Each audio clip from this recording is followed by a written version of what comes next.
She fooled her parents for 7 years, fake transcripts, fake university degrees, a fake life. And when it all started falling apart, she didn't come clean. She hired someone to make sure she never had to. Markham, Ontario, Canada, November 2010. A quiet suburb northeast of Toronto. The kind of place built around a specific kind of promise. Neat lawns, good schools, the belief that if you worked hard enough and sacrificed long enough, your children would reach a life you could be proud of. Han and Big Pan understood that promise better than most. They had come to Canada from Vietnam with very little, built stability through decades of discipline, long hours, and raised their children inside a household shaped by everything that sacrifice had cost them. Han Pan worked quietly and consistently, the way men do when they understand that the life they are building depends entirely on their own hands. Big Pan ran the household with a warmth that people who knew her never forgot. The kind of devotion expressed not in grand gestures but in presence, in showing up, in making sure that people she loved always knew they were cared for. Together they built something real, a home, a family, a life they had earned from the ground up. And at the center of everything they had built was their daughter Jennifer, gifted at piano, competitive in figure skating, bright, obedient, and by every outward appearance, exactly the daughter they had sacrificed for. To everyone who knew the Pan family, they were a success story, and Jennifer was its proof. Until investigators began pulling back the sacrifice of that image, and found that almost none of it had ever been true. The pressure inside the Pan household was never loud. It didn't need to be. It lived in the air, in every conversation about grades, in every question about the future, in the quiet, unspoken understanding that achievement was not optional. It was the reason the family was here at all. And for years, Jennifer appeared to carry that weight without breaking. Straight A's, piano recitals that drew genuine praise from teachers and family, figure skating competitions she trained for with real dedication. She was, by every visible measure, thriving inside the framework her parents had built around her. But something beneath that surface was quietly fracturing. Jennifer was struggling academically in ways her parents never saw. The performance had become something she could no longer sustain honestly. And rather than face that conversation, the conversation she feared more than almost anything, she made a decision that would define the next decade of her life. She forged a report card, just one at first, enough to buy herself a little more time inside the image everyone expected her to maintain. But one became two became a pattern, and the pattern became something so elaborate and so sustained that by the time she was in her early 20s, Jennifer Pan had created an entirely parallel existence. She told her parents she had graduated high school with honors. She told them she had been accepted to the University of Toronto. She left the house every morning for years and went anywhere but a university. She described the pharmacology program in careful detail, coursework, clinical placements, academic milestones, but none of it existed, not one credit, not one class. She had built a university career entirely out of conversations she controlled, and maintained it so consistently that two people who loved her most never suspected a thing. And buried inside all of it was a relationship her parents had explicitly forbidden, a boyfriend named Daniel Wong, someone Han and Bick considered unsuitable for the future they had mapped out for their daughter, someone they had told her, directly and without room for negotiation, to stop seeing.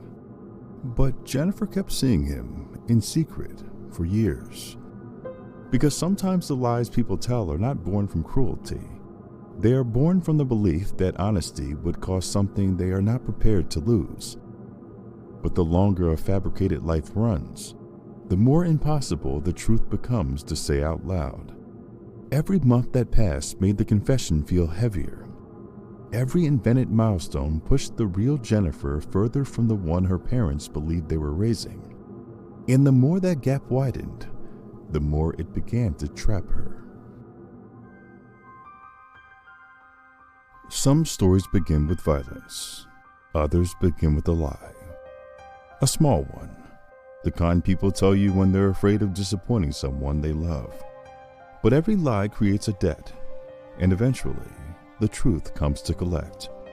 Because the longer we live between who we are and who we pretend to be, the more desperate we become to protect the illusion. Until one day, the cost of keeping the lie alive becomes greater than anyone could have imagined. I'm Justin Luther, and these are the Karma Case Files. Big Pan had told friends how proud she was of Jennifer, had spoken about her daughter's future with the quiet, specific joy of a mother watching a child exceed every expectation. The pharmacy career ahead, the life that was coming, all of it built on years of sacrifice that had clearly been worth it. Then she found out none of it was real. The discovery, according to people close to the family, did not arrive as simple anger. It arrived as devastation, the kind that doesn't have a clean shape because it reaches too many things at once.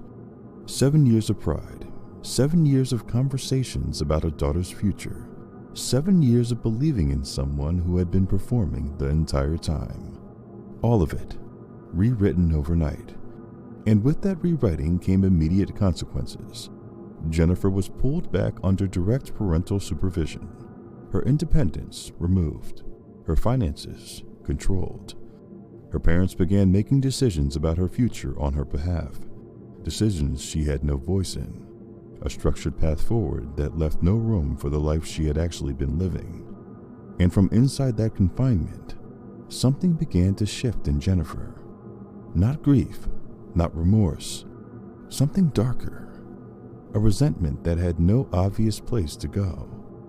A willingness, prosecutors would later argue, to consider the kind of solution that most people, even at their lowest, never allow themselves to reach for. By the fall of 2010, prosecutors alleged that Jennifer Pan had made a decision. She could no longer undo 7 years of deception. She could no longer walk away from Daniel Wong a second time. She could not live inside the future her parents were now creating for her. And she had run out of ways to manage the gap between those two realities. She stopped trying to manage it and started planning something else entirely.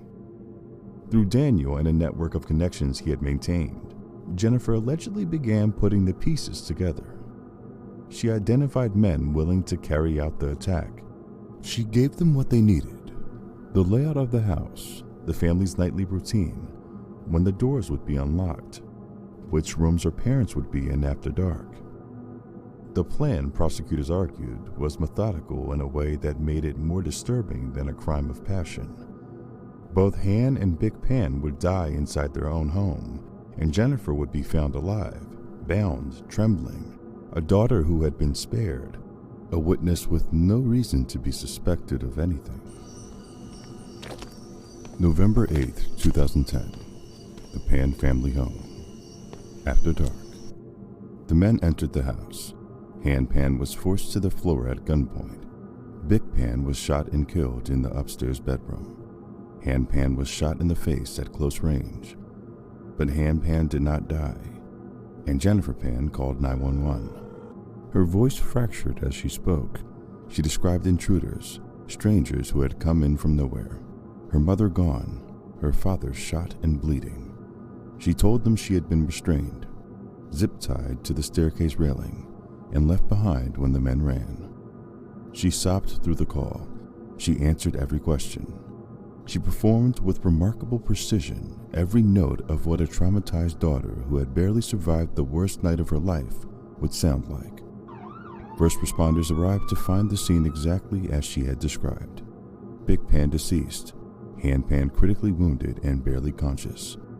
Jennifer bound to the staircase railing, visibly shaking. From every angle, it looked like a brutal, random home invasion. A family targeted without warning. A mother gone. A father barely alive. A daughter who survived by chance. But investigators standing inside the house that night were already asking questions the scene itself could not answer. The first thing that unsettled the homicide detectives was the stillness. In a genuine home invasion, One driven by desperation, by opportunity, by the need to take something and run. Drawers open, valuables gone. The unmistakable physical language of people moving fast through a space they've never been in before. There was none of that in the family home. Nothing meaningful had been taken. No forced entry anywhere on the property. No broken glass, no damaged locks. No sign anyone had needed to find a way in. The men who entered that house walked through a door that was already open. They moved directly to specific rooms. They went to specific people, and then they left. That is what familiarity looks like. Someone had told them exactly where to go. Detectives pulled Jennifer Pan's phone records, and the picture that emerged had no resemblance to a grieving survivor processing the worst night of her life. Calls to Daniel Wong, messages to numbers that tracked directly back to the men investigators believed had carried out the attack. Contact in the days leading up to November 8th. In the hours before, one call placed within minutes of the shooting. Investigators brought Jennifer in for questioning. She sat across from detectives and held her account together with steady, practiced consistency. She described the intruders, the restraints, the fear. She grieved in all the ways someone in her position would be expected to grieve. But the details kept moving, not in dramatic ways, but in small ways. Timelines that shifted slightly between one interview and the next. Descriptions that changed in texture under pressure.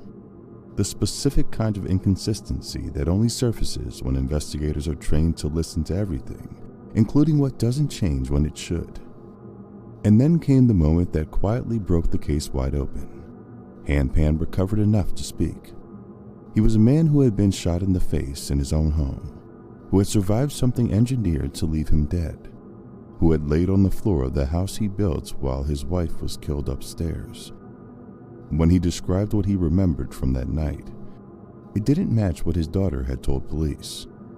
Investigators connected the lines, phone records to the men to Daniel, Daniel to Jennifer, each thread pulling the picture tighter until it pointed to the young woman who had called 911 and performed her grief while her father lay bleeding 10 feet away. Jennifer Pan was arrested. Daniel Wong was arrested. 3 other men alleged to have been inside the house that night were taken into custody. The image of the grieving daughter, maintained with considerable care for nearly a year, came apart in a matter of weeks.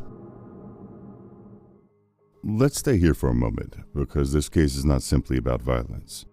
It's about what happens to a person who spends years living inside a version of themselves that was never real. There's something deeply human in the fear of disappointing the people whose approval has shaped your entire sense of who you are. Most people will recognize that fear in some form.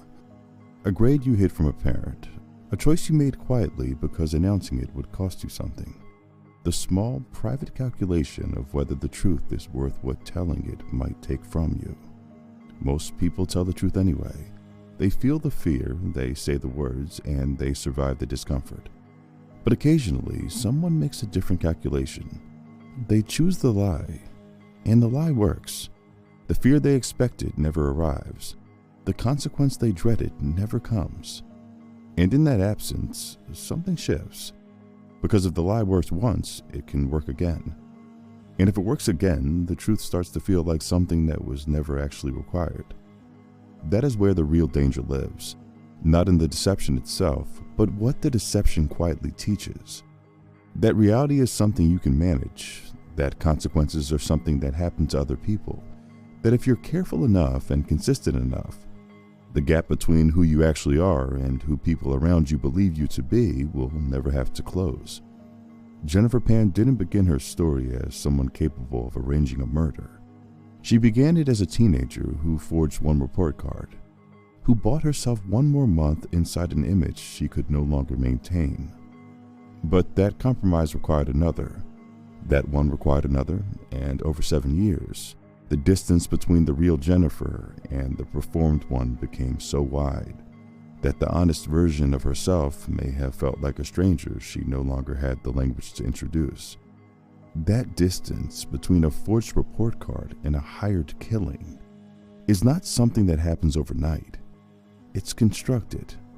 one quiet decision at a time, until the person standing at the end of that road barely resembles the one who took the first step. And that may be the most unsettling thing this case leaves behind.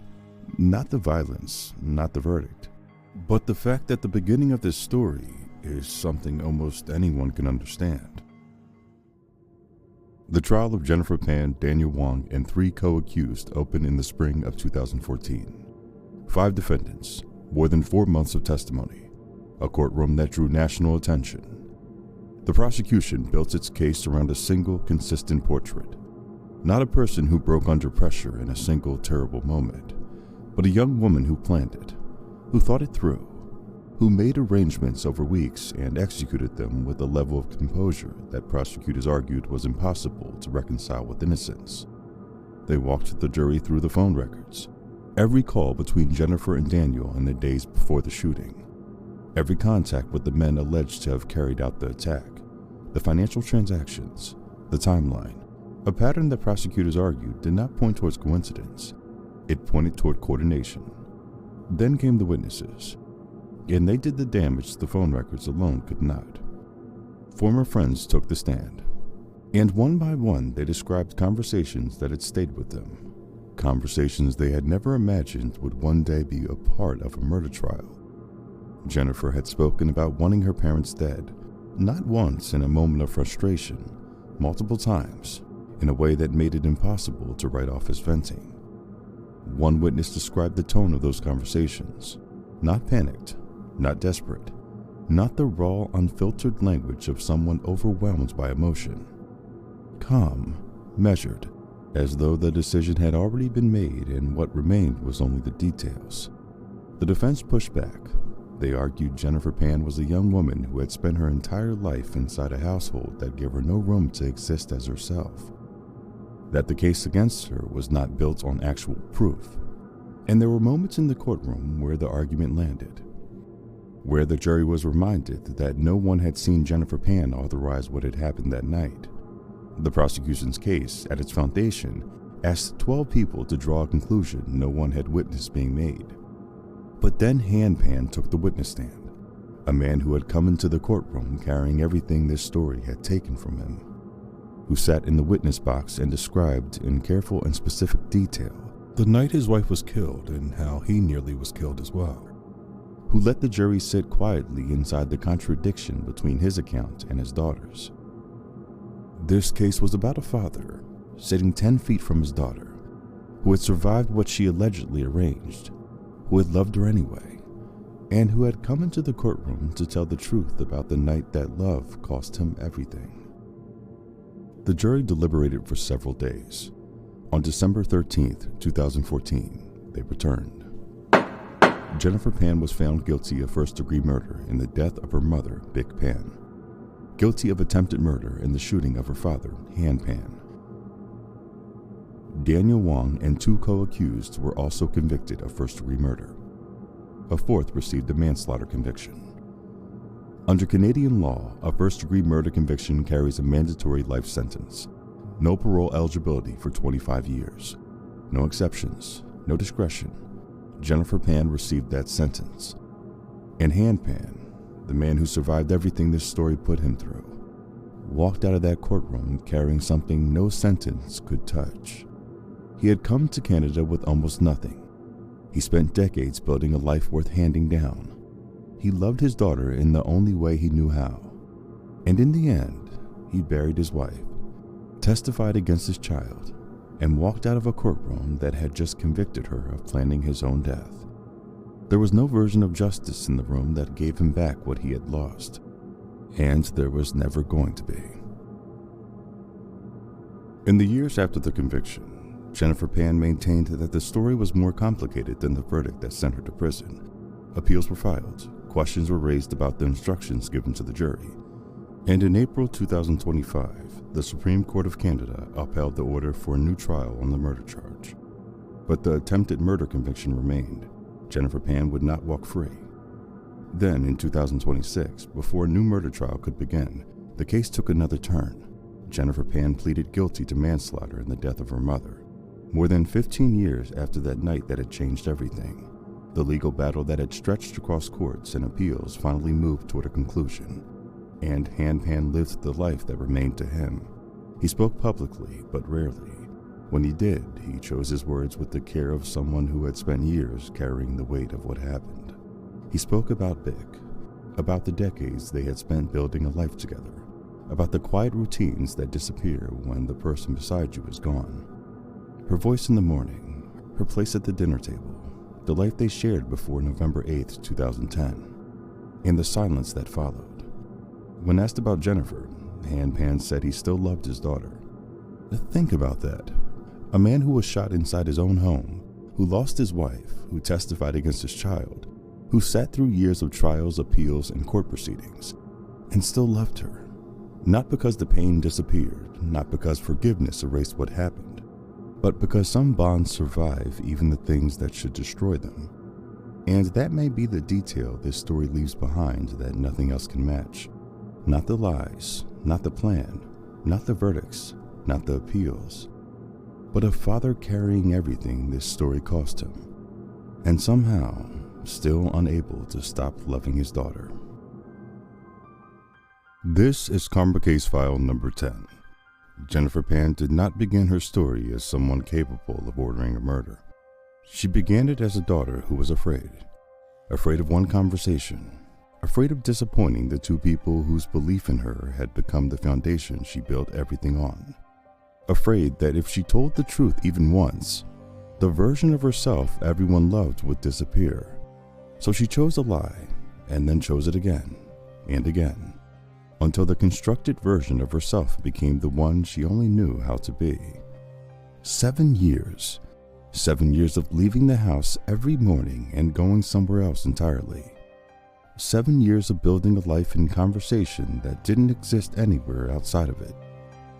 7 years of watching the gap between who she was and who her parents believed her to be grow wider, until the distance became impossible to cross. And when the truth finally came anyway, she didn't reach for honesty. She reached for something that could make the problem disappear. Because that is what happens when someone has spent long enough believing that consequences belong to other people. Eventually, they stop being able to imagine any other way through. Big Pan deserved more than the death she was given inside her own home. Han Pan deserved more than the grief he was left to carry for the rest of his life. And somewhere inside all those years of pressure, fear, and quiet compromise was a young woman who arrived at choices that nothing, no household, no expectation, no amount of desperation could ever justify. Because the most devastating lies are never the ones told to strangers. They're the ones told to the people who would have loved you through the truth. But in the end, the choices she made to protect the illusion destroyed the very things she was most afraid to lose. And that may be the cruelest form of karma there is. Not losing what matters because the truth was discovered, but losing it because of what you did to keep the truth hidden. I'm Justin Luther, and these are the Karma Case Files.